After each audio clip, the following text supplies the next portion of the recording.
Hello everyone, welcome to learn film online. स्वागत है आप सबका एक बार फिर से लर्न फिल्म ऑनलाइन के एक और नए वेब सीरीज रिव्यू में। रिव्यू शुरू करने से पहले सबसे पहले मैं गुजारिश करूंगा, अगर आप इस चैनल पे नए हैं तो आप इसको सब्सक्राइब जरूर कर लें। हम लोग हिंदी में कंटेंट बनाते हैं, इसमें सारी चीजें होती हैं। इसमें लाइव क्लासेस होते हैं, मूवी रिव्यू होते हैं, हम डिकोड करने की कोशिश करते हैं and we discuss about the films only. अभी अभी जिस वेब सीरीज को मैंने फिनिश किया है वो है महारानी। अगर आप इसको देखना चाहते हैं तो आप सोने लिव पे आपको जाना होगा और इसको आपको देखना होगा। इस वेब सीरीज के जो डायरेक्टर हैं वो हैं करण शर्मा और जो राइटर हैं वो हैं सुभाष कपूर। जैसे इसको रिव्यू करने से पहले मैं कुछ आर्टिकल्स पढ़ रहा था जहां पे डिफरेंट डिफरेंट वेबसाइट्स इसको डिकोड कर रहे थे, और वो हुमा कुरैशी का जो कैरेक्टर है उसको राबड़ी देवी, यानी कि जो लालू प्रसाद यादव की वाइफ हुई, प्लस जो बिहार की एक्स चीफ मिनिस्टर रही हैं अपने टर्म में, उनके कैरेक्टर को डिपेक्ट करता है। इस तरह की बातें जो है कही जा रही हैं। इस पूरी का अगर स्टोरी की बात की जाए तो वो ये है कि एक चीफ मिनिस्टर हैं जो शायद लालू प्रसाद यादव हैं।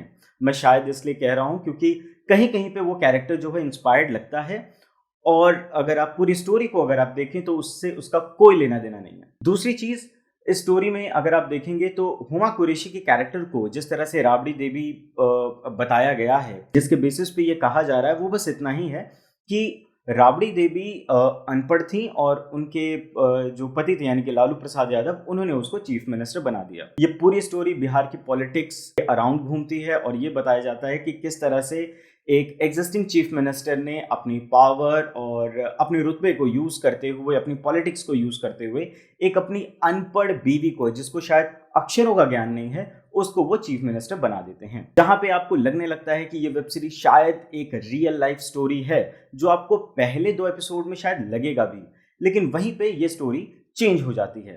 रियल लाइफ में लालू प्रसाद यादव जेल गए थे और जेल जाने के बाद उन्होंने अपने तरीके से अपनी वाइफ को चीफ मिनिस्टर बना दिया था। लेकिन यहाँ पे पॉजिटिव फ्रेमवर्क में सोहम शाह को रखा गया है और यहाँ पे उनको गोली लग जाती है, जिसकी वजह से हुमा कुरैशी चीफ मिनिस्टर बन जाती हैं। वेब सीरीज को देखते वक्त फर्स्ट एपिसोड में रियली एक जो ऑडियंस है वो स्ट्रगल करता है। वो क्यों स्ट्रगल करता है, उसका जो सबसे प्राइमरी रीजन है वो है हर एक कैरेक्टर, खास तौर से मेन कैरेक्टर। हुमा कुरैशी और सोहम शाह के अलावा विनीत कुमार भी हैं, जिनको शायद हम लोग जानते होंगे, कई जगह देख चुके हैं, अमित सियाल को देख चुके हैं। लेकिन इस सीरीज में जो सबसे ज्यादा स्ट्रगलिंग पॉइंट है जो मुझे लगा, वो यही वो कैरेक्टर हैं।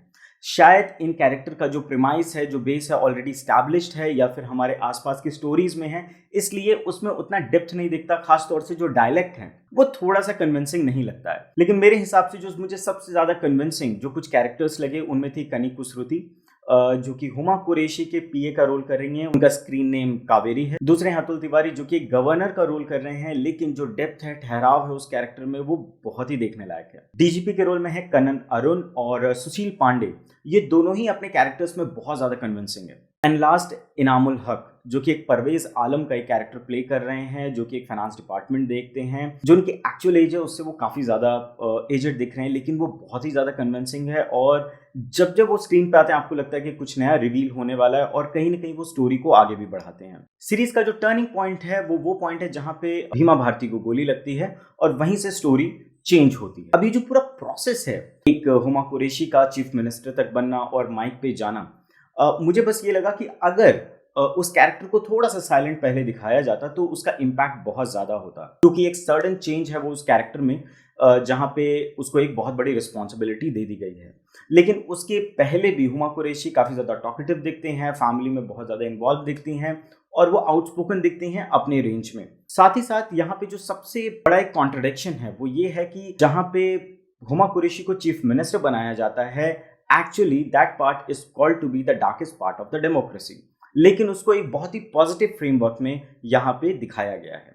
और यहीं से ये कहानी रियलिटी से हटके पूरी तरह से फिक्शन की ओर चली जाती है, और यहीं पे कॉन्ट्रडिक्शन भी होता है। आपको कुछ कुछ फैक्ट्स ऐसे दिखते हैं जो आपको लगता है कि एग्जैक्टली ये ऐसे प्लेस हुए होंगे, या फिर ये एक्चुअल इवेंट है जिसको अपनी तरह से राइटर ने, डायरेक्टर ने दिखाने की कोशिश की है। मोर देन 50% पार्ट जो है यहाँ पे वो फिक्शनल है और वो एक मनगढ़ंत कहानी है।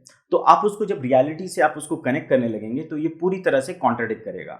दूसरी चीज यहाँ पे ये होती है कि जब एक व्यूअर इस सीरीज को देखता है तो वो रियलिटी को रिकॉल करे या फिर वो इस शो के हिसाब से, यानी कि सीरीज के हिसाब से स्टोरी को प्रेडिक्ट करे, जहां पे कि एक व्यूअर जो है थोड़ा सा कंफ्यूज स्टेट में जाता है। कुछ जगह पे राइटिंग और कॉन्सेप्चुअलाइजेशन में फ्लॉज हैं, जैसे कि आपको एक सीन में दिखता है हुमा कुरैशी ये कह रही हैं कि नहीं, हम तो लिख लोड़ा पढ़ पत्थर है, यानी कि मुझे पढ़ना लिखना और अक्षरों का ज्ञान नहीं है। नेक्स्ट सीन में आपको दिखता है कि उनके सामने बहुत सारे न्यूज़पेपर पड़े हुए हैं और वो हेडलाइंस को देख के वो डिप्रेस हो रही हैं। तो ये सारी चीजें आपको कन्विंसिंग बिल्कुल भी नहीं लगेंगी। जो पॉजिटिव पॉइंट है इस फिल्म का वो है इसका सेटअप। जिस तरह से लोकेशन को स्टैब्लिश किया गया है, प्रॉपर्टीज को रखा गया है, कॉस्ट्यूम को रखा गया है, वो बहुत ही ज्यादा रियलिस्टिक है। और हमें वो ये भी बताता है कि ये दौर एग्जैक्टली अर्ली 90s या फिर लेट 90s का है।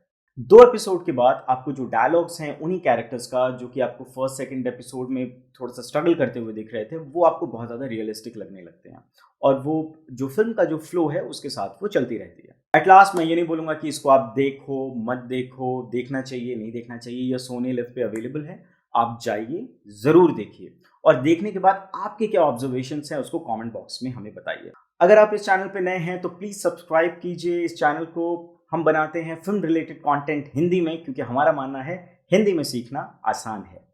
तब तक के लिए धन्यवाद।